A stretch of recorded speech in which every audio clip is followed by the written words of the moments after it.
Hi everyone, this is Doc Ina and this is my video instructional for the OSCE of medical students in the proper way of doing a pelvic exam and PAP smear. To download my lecture deck, please go to my WordPress site Docina Obigaine. Here are the steps in doing a pelvic exam with PAP smear. First, of course, is to explain the purpose and conduct of the pelvic examination, and when explaining, use language or vocabulary that is appropriate and understandable.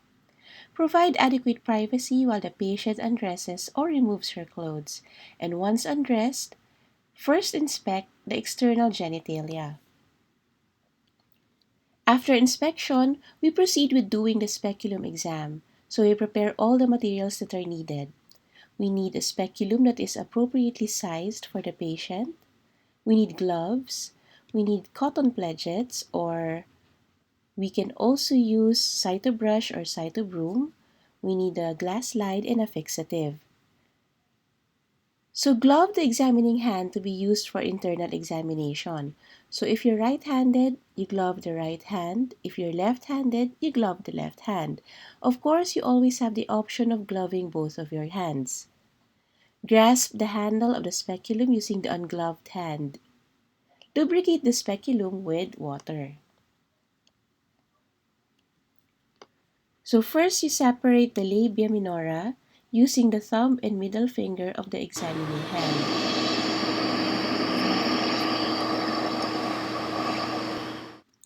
Insert the speculum in a diagonal manner to avoid the urethra and rectum. Once inside the vagina, swing the speculum into mid-position until the cervix is reached. Open the speculum gently and adjust it until it cups and brings the cervix into full view, then lock the speculum.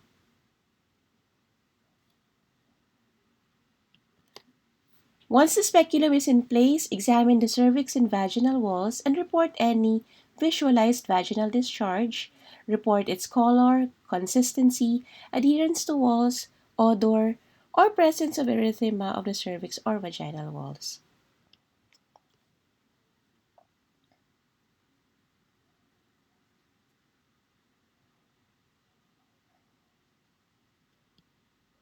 Next is proceed to collect sample for the pap smear.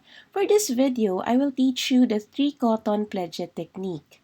So we obtain specimens from the endocervix, the exocervix, and the lateral vaginal walls. So first, you obtain sample from the endocervical canal. And then, smear it on a glass slide. Next, the exocervix or the ectocervix.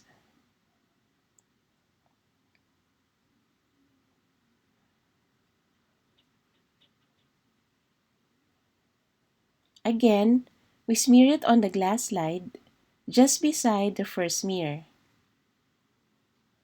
And lastly, the lateral vaginal walls. This will be our third specimen, and then smear it on the third part of the glass slide. And then, unlock the speculum and gently close the speculum. Remove the speculum in the reverse sequence.